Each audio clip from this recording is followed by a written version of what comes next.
Bonjour à toutes et à tous.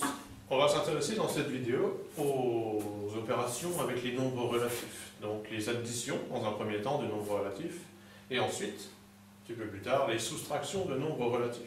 Alors c'est des choses, ces opérations-là, par exemple, comment faire moins 3 plus 7, ou bien 6 plus moins 4, ou bien moins 3 plus moins 2. Donc ça, ce sont des additions de nombres relatifs. Des additions, et puis de nombres relatifs, parce qu'on a des nombres positifs et des nombres négatifs qui interviennent dans les additions. Alors, c'est des opérations pour les additions et pour les soustractions encore plus, qui posent des soucis aux élèves. C'est-à-dire que bien souvent, on retrouve toujours le même type d'erreur dans ce genre de calcul. Donc moins 3 plus moins 2, ça se passe bien. Et puis quand il faut additionner un nombre positif et un nombre négatif, ça pose déjà plus de problèmes. Et ensuite, quand on fait les soustractions, ça pose encore plus de problèmes. Et si ces problèmes-là ne sont pas résolus rapidement, c'est des choses qu'on retrouve tout au long de la scolarité. Donc ça vient pénaliser les élèves quand on fait du calcul littéral, quand on fait du calcul avec les fonctions, etc. C'est-à-dire que vraiment, c'est quelque chose qui devient pénalisant tout au long du parcours. Alors qu'en fait, une fois qu'on a compris le mécanisme de ces opérations-là, c'est pas très compliqué. Alors il ne faut pas s'inquiéter sur le fait que ça puisse poser des soucis.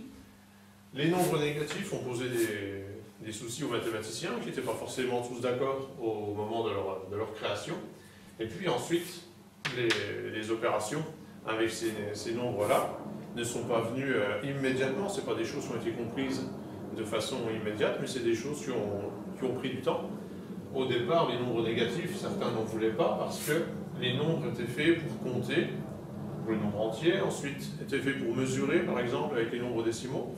Et les nombres négatifs, finalement, ils n'avaient aucune utilité pour ça. C'était des nombres qui paraissaient complètement abstraits, donc inutiles à certains. On ne mesurait jamais avec un nombre négatif, on comptait jamais avec un nombre négatif. Et en fait, ils sont venus pour résoudre certains problèmes en mathématiques.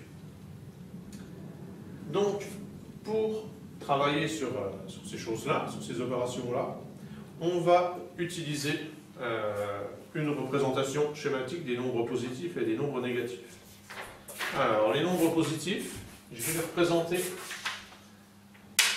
si certains ont vu les dessins animés, la série donc, des dessins animés était une fois la vie, les nombres positifs, je vais les représenter par des globules blancs. Et les nombres négatifs, on va les représenter par des microbes. Alors, les globules blancs positifs, parce que c'est quelque chose qui est positif pour l'organisme, les globules blancs défendent l'organisme, et puis les nombres négatifs, donc des microbes, parce que les microbes sont négatifs, néfastes pour l'organisme. Donc, pour expliquer les règles de calcul, ce qu'on va considérer, qui se passe dans l'organisme, c'est que quand un globule blanc rencontre un microbe, les deux s'attaquent, le globule blanc défend l'organisme, le microbe essaye de coloniser l'organisme, de l'attaquer. Donc les deux s'attaquent, il y a une bagarre entre le globule blanc et le microbe, et les deux, finalement, meurent à l'issue de cette attaque-là. Donc quand un globule blanc rencontre un microbe, le globule blanc l'attaque, les deux meurent, et donc il ne nous reste plus rien à la fin. Alors c'est à partir de cette base-là qu'on va travailler les additions. Première addition sur laquelle on va travailler. Moins 3 plus moins 2. Donc, moins 3, je le représente par 3 microbes. Moins 2, je le représente par 2 microbes. Si j'ajoute les deux, 3 microbes plus 2 microbes, ça va me faire 5 microbes, ce qui correspondra donc, ici, à moins 5. Donc quand on va additionner des nombres négatifs, on va additionner des microbes, donc on obtiendra des microbes à la fin, donc un nombre négatif, et on ajoute 3 et 2, qui nous donne 5. Deuxième situation, si on veut calculer moins 3 plus 7. Alors schématiquement, ça va donc être 3 microbes et 7 globules blancs. Quand on les ajoute, donc on les met en présence l'un de l'autre, ce qui va se passer, c'est qu'il va y avoir une attaque, comme on a expliqué tout à l'heure. ce microbe-là va être attaqué par ce globule blanc, les deux vont mourir et disparaître. Ce microbe-là va combattre avec ce globule blanc, les deux meurent et disparaissent. Ce microbe-là attaque ce globule blanc, les deux meurent et disparaissent. On arrive donc à cette situation-là où il nous reste des globules blancs et plus de microbes. On peut donc dire que moins 3 plus 7, donc 3 microbes et 4 globules blancs, et 7 globules blancs, si on les met en présence les uns des autres, il va nous rester 4 globules blancs. Donc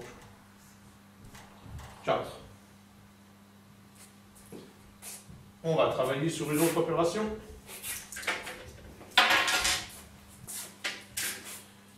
Alors, si on prend l'opération moins 5 plus 3, on va schématiser. Moins 5, ça correspondra à 5 microbes. Et plus 3, ça correspondra à 3 globules blancs.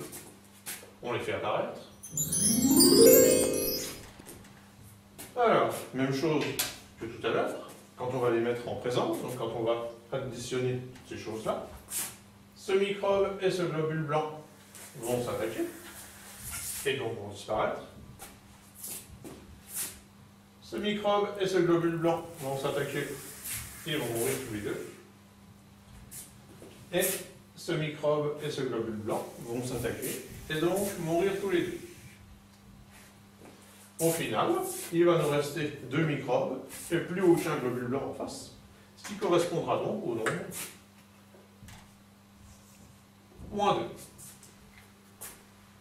On pourrait multiplier les exemples de ce type-là, hein. Le raisonnement serait toujours le même. Donc en fait, quand on veut additionner un nombre négatif et un nombre positif, donc on peut imaginer ça comme étant les microbes et les globules blancs, et résumer finalement sur la loi du plus nombreux. Donc, moins 3 plus 7, ici, les positifs, donc les globules blancs étaient plus nombreux, donc le résultat est positif. Moins 5 plus 3, les négatifs, donc les microbes étaient plus nombreux, le résultat est négatif. Et ensuite, pour savoir donc combien il va nous rester de globules blancs ou combien il nous reste de microbes, on calcule la différence entre le nombre de microbes qu'on avait au départ et le nombre de globules blancs qu'on avait. Donc si les globules blancs sont plus nombreux, on va faire 7 moins 3, ça fait 4. Si les microbes sont plus nombreux, on va faire 5, le nombre de microbes, moins 3, le nombre de globules blancs. Donc il nous reste 2 microbes à la fin. C'est-à-dire que 3 microbes parmi les 5 ont attaqué les 3 globules blancs, donc il en reste 2 à la fin. Voilà, donc pour vérifier une petite série de calculs que vous pouvez tester, hein, pour voir hein, si la méthode a été comprise. Voilà, je vous laisse un petit peu de temps pour les faire. Si vous avez besoin, vous mettez sur pause. Et on va donner les réponses donc avec les explications. Alors, la première, moins 8 plus 10, donc on aurait 8 microbes et 10 globules blancs. Donc les globules blancs seront en plus grand nombre, les positifs sont plus nombreux que les négatifs, donc le résultat va être positif. Et 10 globules contre 8 microbes, donc il va y avoir combat, et il va nous rester donc 2 globules blancs à la fin. Donc 2. Moins 4 plus moins 3, donc on ajoute 4 microbes et 3 microbes, ce qui nous ferait 7 microbes, donc moins 7.